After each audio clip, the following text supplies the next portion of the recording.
Imagine an empire so vast that it spanned from the Pacific Ocean to the heart of Europe, all within a generation. A leader so fearsome that his name became legend, echoing through centuries as both conqueror and unifier. This is Genghis Khan, the man who changed the course of world history. Today, we'll explore his rise, his conquests, his rule, and the complex legacy he left behind. Genghis Khan was not born a conqueror. He was born Temujin around 1162 on the vast Mongolian steppes, into a world of nomadic tribes constantly in conflict. Temujin's early life was brutal. After his father, a minor tribal chief, was poisoned when Temujin was a child, his family was abandoned by their own clan and left to survive in harsh poverty. Food was scarce.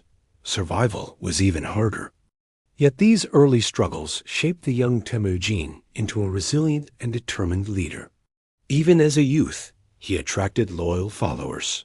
One famous story tells of him escaping captivity and winning over a stranger who donated his horse without asking for anything in return, a sign of personal loyalty that became the cornerstone of his future leadership. The Mongol world was fractured. Dozens of tribal factions fought over grazing land and honor. But by the early 1200s, Temujin had begun uniting rival tribes not by birthright, but through merit, loyalty, and military skill. In 1206, after a series of victories over rival clans, Temujin was declared Genghis Khan, which is often interpreted to mean universal ruler. From this moment on, the Mongol tribes were no longer disparate warring factions. They were a unified force under one banner. Under his leadership, the Mongol army transformed. Instead of feuds based on family ties, promotions were given based on skill and loyalty. This meritocratic system turned the Mongol military into the most mobile and disciplined force the world had seen. So what made the Mongol warriors so unstoppable? Their tactics were revolutionary. Lightning-fast cavalry that could outmaneuver any opponent. Psychological warfare that struck fear into cities long before battles began.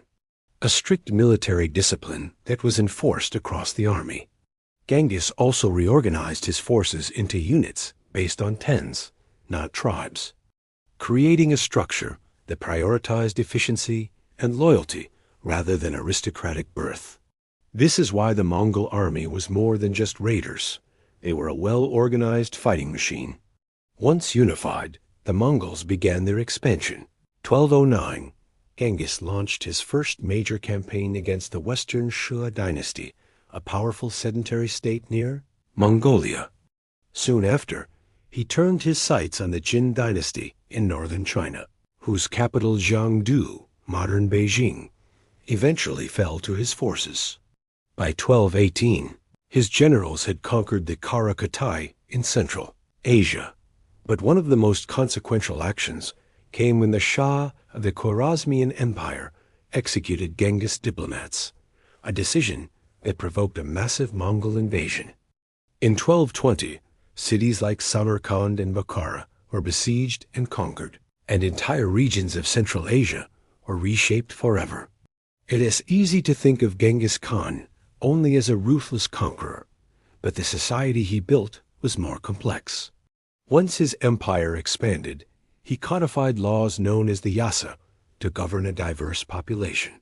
He supported trade and travel across his realm, making the Silk Road safer than it had been in generations. He allowed religious freedom, ensuring that Buddhists, Muslims, Christians, and others could live under Mongol rule with relative tolerance. Genghis even created an early postal system to help messages travel vast distances quickly. Under his leadership, the Mongol Empire became not just a conquering force, but a network of cultural and economic exchange, linking East and West like never before. In 1227, Genghis Khan died while campaigning against remnants of the Western Shui. The exact cause of his death remains unclear, and his burial place is still one of history's great mysteries. He had already laid plans for succession. His empire was divided among his sons, with Gedai becoming the next great Khan. This transfer of power led to further expansion, eventually reaching into Eastern Europe and the Middle East, making the Mongol Empire the largest contiguous land empire in history. So, how should we remember Genghis Khan? On one hand, he commanded campaigns that killed millions and leveled cities. On the other hand, he unified cultures, expanded trade, and connected continents. Modern historians acknowledge that Genghis Khan was both a brutal conqueror and an innovative ruler whose empire laid the groundwork for communication, trade, and exchange across Eurasia. Today, he is revered in Mongolia as a founding father, while many other cultures remember the terror brought by his armies. Genghis Khan remains one of history's most powerful and polarizing figures, a warrior whose impact shaped the medieval world and echoes into our modern age. If you enjoyed this deep dive into the life and legacy of Genghis Khan, hit that like button and subscribe for more history that spans empires and ages. Thanks for watching. See you in the next video.